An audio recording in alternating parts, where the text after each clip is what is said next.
បាទជំរាបសួរបងប្អូនថ្ងៃនេះខ្ញុំបាទសូមបង្ហាញវីដេអូទាក់ទងនឹងការដំណើរកម្សាន្តសួនរមណីយដ្ឋានគេហៅថា Safari ដែលមានទីតាំងនៅលើកោះត្រល់បងប្អូនដូចតែបងប្អូនបានឃើញហើយគឺមានរូបនិងទេសភាពជាស្អាតច្រើនសម្រាប់បងប្អូនទស្សនាហើយនេះគឺជាការ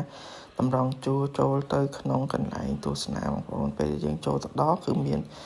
logo មួយទៅ Flamingo បងប្អូនដែលជារូបសត្វណាបងប្អូនសត្វនៅសត្វជើងវែងបងប្អូនដោយតែបងប្អូនដើរដំណើរកម្សាន្តនេះចឹងគឺកន្លែងនេះគឺសម្រាប់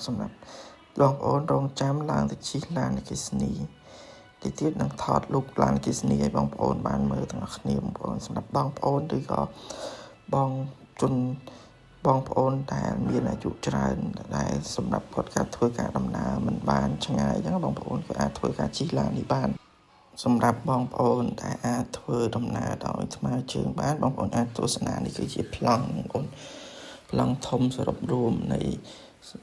រមណីយដ្ឋានឬ Safari នេះទាំងមូលបងប្អូនហើយភាគច្រើនបើសិនជាបងប្អូនដែលមានកម្លាំងគាត់អាចធ្វើដំណើរដោយថ្មើរជើងដោយសារតែការធ្វើដំណើរដោយថ្មើរជើងនឹងអាចទស្សនាព្រៃព្រឹក្សានិងសត្វដែលមាននៅក្នុងសួនទាំងអស់គ្នានេះបានបងប្អូន